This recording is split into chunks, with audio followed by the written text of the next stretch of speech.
So Mike here at Bikes by Mike, and I'm just getting ready for a fat bike ride.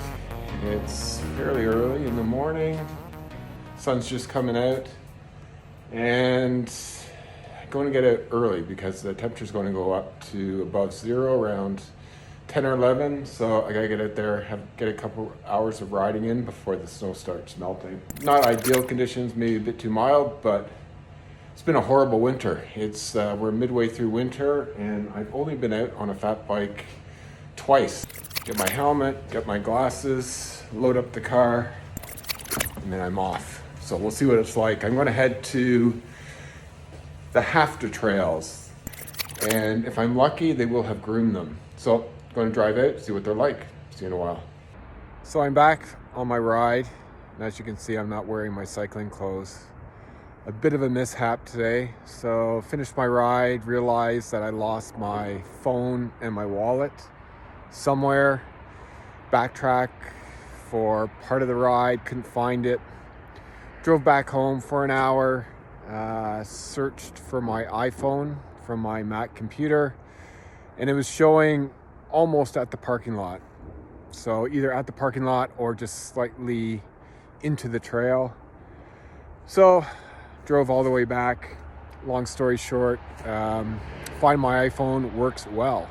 It was about 100 feet into the trail, and I guess it fell out of my pocket probably 40 minutes into the ride, because I did a short loop back to the parking lot before I did the rest of the ride. And it was a pretty good ride today. I think I'll definitely give this a try when the snow conditions are better. There's just a dusting of snow, and the trails here, even though they're flat, they're highly technical, really rocky, not big rocks, but kind of short or small and stumpy rocks, kind of old school mountain biking. Definitely trails that are probably more suited for hiking, but would be good if you had a good base of snow. Then you could kind of just roll over the trails a bit more. So I definitely want to give it a go, because it's actually some really fun technical riding. And in Southern Ontario, we don't get a lot of trails like this, where you have big rocks and really technical flat riding. And there's quite a big network of trails. I think they said 38K in total, but the winter fat biking loop that they've signed really well is 16K. And some of that's really technical, so it rides longer than 16K. So there's a lot in here. I like the Blue Blazer trail, but I would highly recommend you avoid the Den, which is a side trail, a loop of 3K. And even if you're an extremely good technical rider, you're going to be walking most of that. It's really made for hiking. And there's a lot of sections that are not passable. So I ended up walking a lot of that.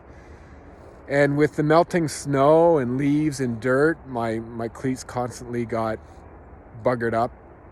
And it was hard to clip back in, which is tough with the rocks. You gotta be fully clipped in if you want any chance of clearing the rock gardens that are all over the place here. Yeah, this is a bit of a gem close to Toronto, since we don't have that many options. 50-minute ride. I will definitely give it a try again, and next time, I'll make sure not to lose my phone and my wallet. See you next time. Happy rolling.